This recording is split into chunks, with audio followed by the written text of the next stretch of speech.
Good morning. My question is for Mr. Weiss. How do you live with, or how do you let go of the bitterness and anger of being falsely accused and all that time you lost behind bars? Thanks for the question. I think I was freed in 2004 physically. I think my freedom occurred somewhere in the 90s by letting that go. If I would have held on to the anger or bitterness, I don't think I would have ever been free, because my energy, my power was given to the situation as opposed to taking my power back. So me tapping into my higher truth, allowing me to see the vision for my future, was where my freedom first occurred. We are haunted in America by our history of racial inequality. I think it has actually compromised our health. Our psychic health, our political health, our social health, our economic health. It's all been compromised.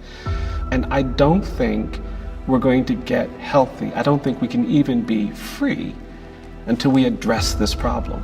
While I was incarcerated, I would often ask myself, how did I get here?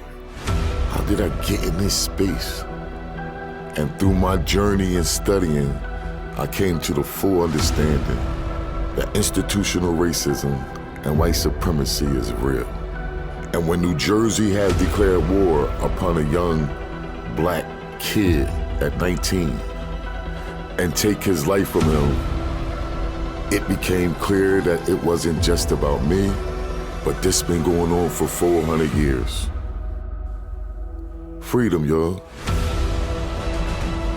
Institutional racism. How do we fix it?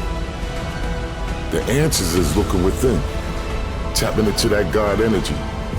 When you're there, abundance is the reality of God, and then therefore the reality of your truth.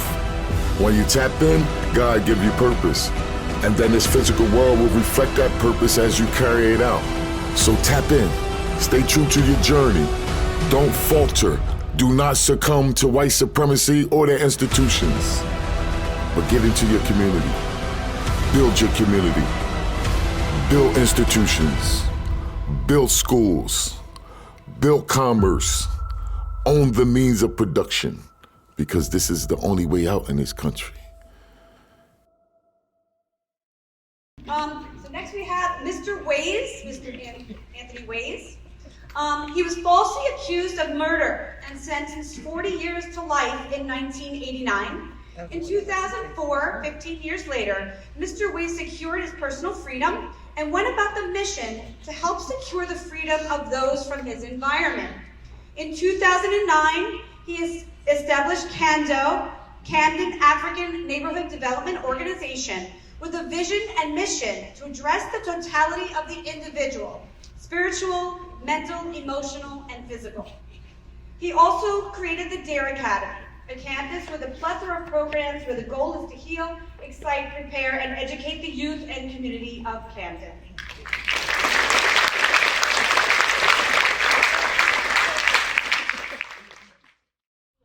Previously to your imprisonment, did you experience jail time? Jail time. No, I never was incarcerated or in any serious trouble until this event, which happened when I was around 18 years old. Thank you. Have you ever arrested someone who was innocent in all the years of working as an officer? I have not. As a detective, I definitely hold myself to a high standard, right, with working with victims in the community. As I was reading the book, like into the investigation aspect of it, it was driving me nuts. Honestly, it was absolutely driving me crazy. Looking at what they presented in court and the trial, I'm like, how is this even possible?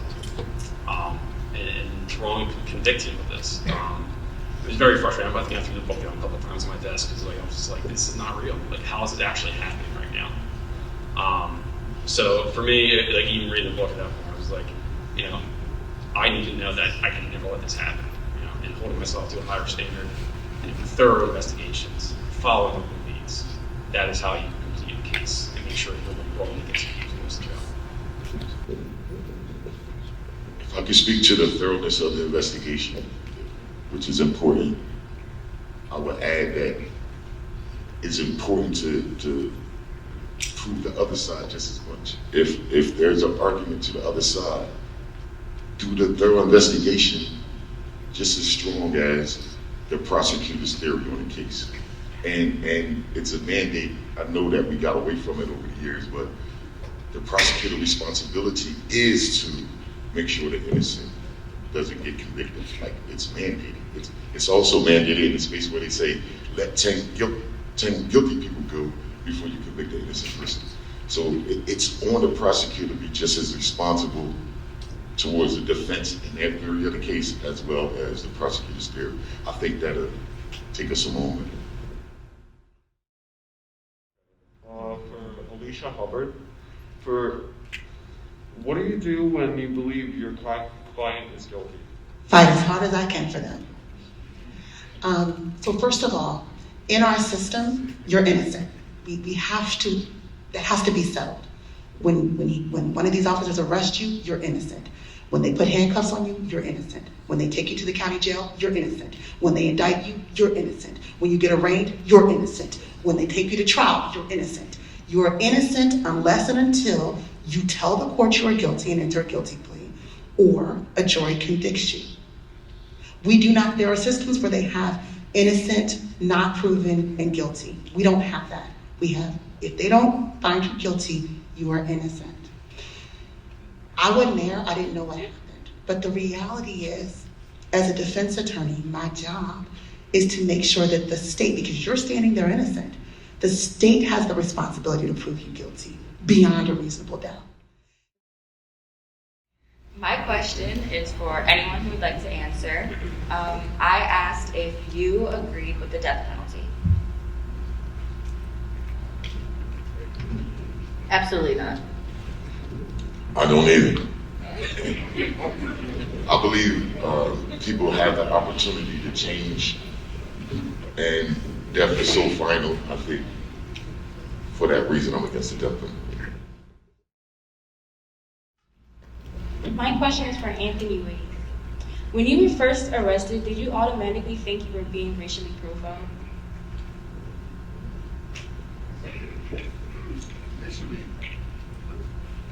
Initially, I'm gonna say no because the perpetrator of the crime was black, so they had to look for a black guy.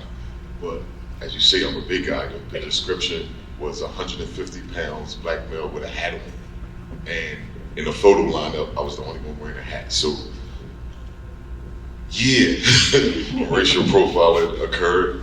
A Caucasian was killed in my case, therefore making the witness a Caucasian, his friend. And they have a cross-racial identification that is understood now that it's harder for other races to identify other races, especially under Trump. So the race issue played a big part in my case. And that's something we just have to deal with as a society to figure out how we get around that under today's reality too.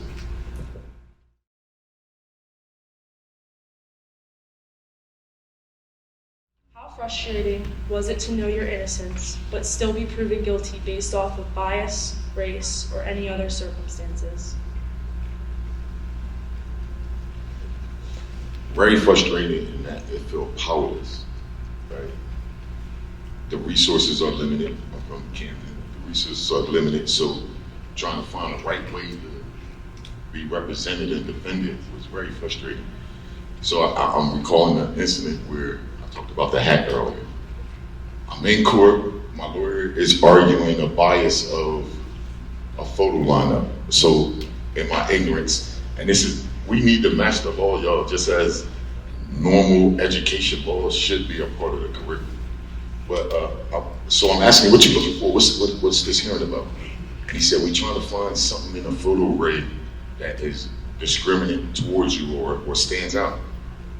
The obvious thing, I was the only person in the photo array with a hat on. So I say, the hat.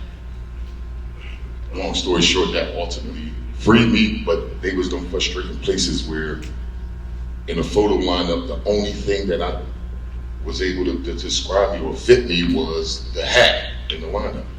So that's frustrating where you're saying, send the hat to jail if that's what you identify. You know, no. Not an innocent person. So yes, it was very frustrating. You know, a white guy got killed, and it was like everybody got to get done up in order to defend what occurred. And I got caught up in it. Through my journey, and we're going to keep it that, the journey. I wrote a little pamphlet called The Journey. Through my journey, I experienced a range of emotions. So of course, being falsely accused and then convicted of a crime I didn't commit, sentenced 40 to life, and no one hear you. So that's a deep negative space. But I said earlier to y'all group that was here earlier, my freedom occurred when I removed and got away from my negative emotions, because negative emotions trap you and empower that thing that's controlling you. So it's important not to allow your negative emotions to control you or take over in that space that you no longer see what the future could be or look like. So I will make the statement and argue, you gotta stay in a good state of mind, a righteous state of mind. The reset, the mind being reset to that space of believing and having faith that tomorrow's better. It's necessary to have faith, y'all. In y'all studies, in y'all walk of life, everything y'all experience, you have to walk in faith, because otherwise it's to empower that thing. Especially if it's weaker, you do not want to empower something outside of you. The power have to stay within, and that occurs with tapping into that positive state of mind and not letting the negative control you, because it will control you and weaken you.